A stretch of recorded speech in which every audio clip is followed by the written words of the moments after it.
Good afternoon, train fans. Bruce Tucker here. We are looking at a Lionel 260 locomotive produced by Lionel in 2004. It is labeled number 86 from the Canadian National Railway. And for some of you who have visited the Strasburg Railroad, you might find this very similar to the number 89 locomotive that runs on the Strasburg Railroad. Well, there's a reason for that. Both of these locomotives were built in 1910 and 86 and 89, although they ended up in different places, they look quite similar.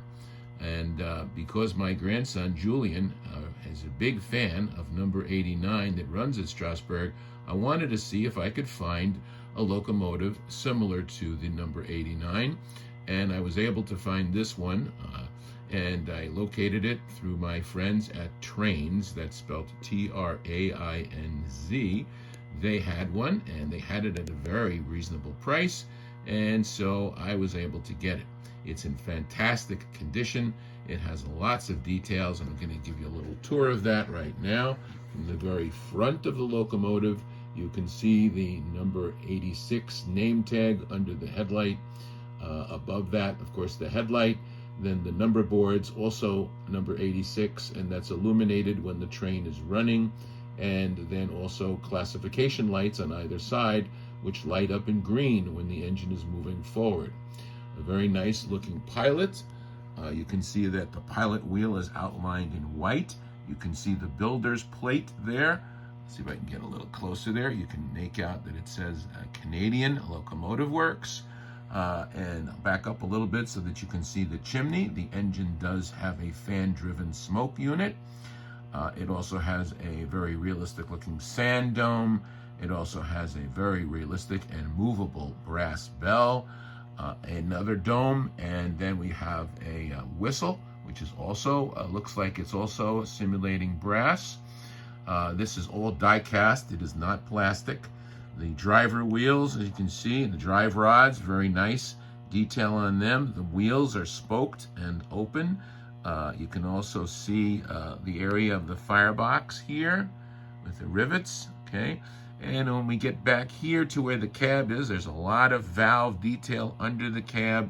You can see the windows of the cab, and you can see the fireman and the engineer in their positions, right? And then a rail there to climb up into the cab.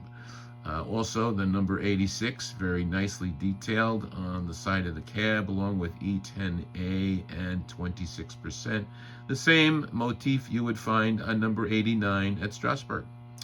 The locomotive is connected to the tender by way of this coupling here that you see. There are no wires running between the two because it is an infrared connection that communicates between the locomotive and the tender, so that the tender can indicate when a backup light comes on when the locomotive is in reverse. There's a very nice looking Canadian National printed on the side of the tender. It's also die cast, and you can see a very realistic looking coal load at the top, a backup light number 86, and an area where normally water would be poured into the back of that tender for storage for the engine. In this particular case, that hatch is actually used to cover up the volume control for the speaker, because this locomotive is equipped with Railsounds and station sounds, and you can select back and forth between the two with a switch that's located under the tender in this case. All right, then we just have an automatic coupler at the back here to connect to whatever Lionel cars that you might want to attach to the consist.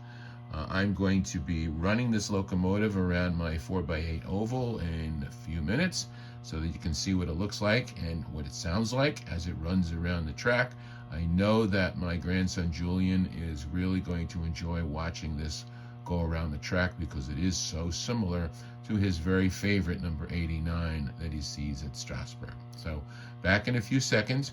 Hope you've enjoyed this portion of the video, and we will see you very soon.